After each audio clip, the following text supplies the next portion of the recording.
हम अपने अज़ीज़ दोस्तों को रूहानी दवा यूट्यूब चैनल पर खुश आमदीद कहते हैं। आज हम आपको निफाक का, अदावत का एक अमल बताएंगे। अगर किसी की ज़िंदगी में किसी की वजह से कोई मुसीबत आ रही हो, कोई ताल्लुकात ख़राब होने का डर हो,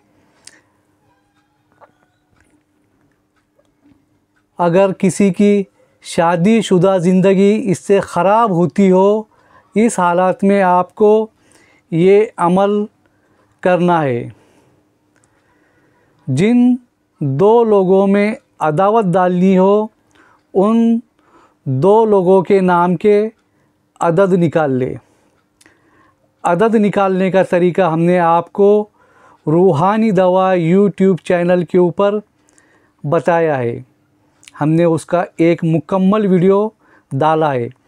अगर आप अरबी उर्दू नहीं भी जानते हैं तो इंग्लिश अल्फ़ाबेट के हिसाब से अपने नाम के अदद निकाल ले। अदद निकालते वक्त अपना नाम और अपने माँ का नाम, इन दोनों के अदद निकाल ले।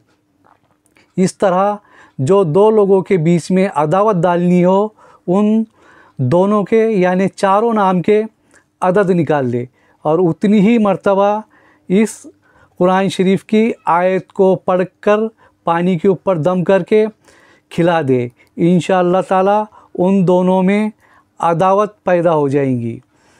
आपको आयत ये पढ़नी है जो कि कुरान शरीफ की सूरत नंबर 36 यानी यासीन शरीफ की आयत नंबर 10, जो आपको 22वें पारे में 18वें रुकू के पास मिल जाएगी।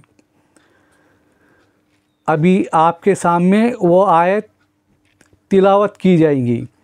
व सवाउन अलैहिम आ अंज़रतहुम अम लम तुनज़िरहुम ला युमिनून।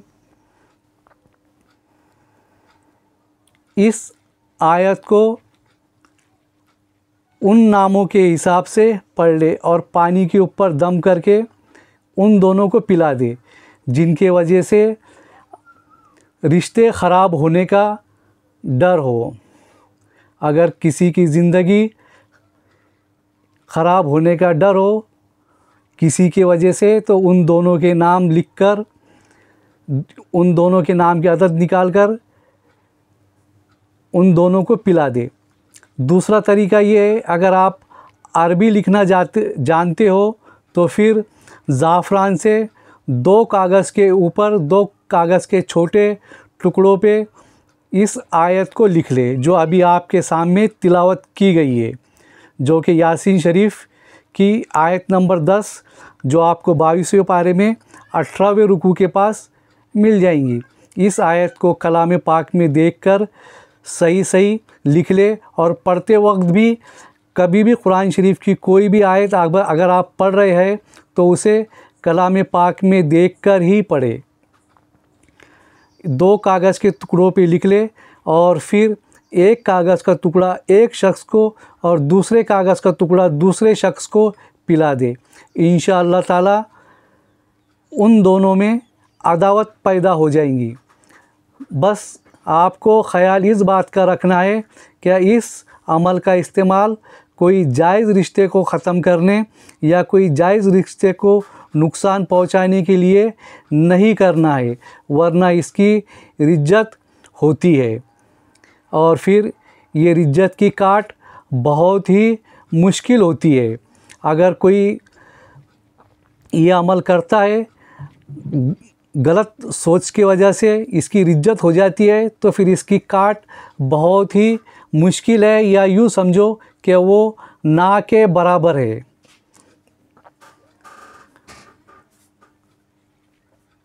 अगर आपको कोई बात समझ में ना आए तो कमेंट्स बॉक्स में पूछ लेना।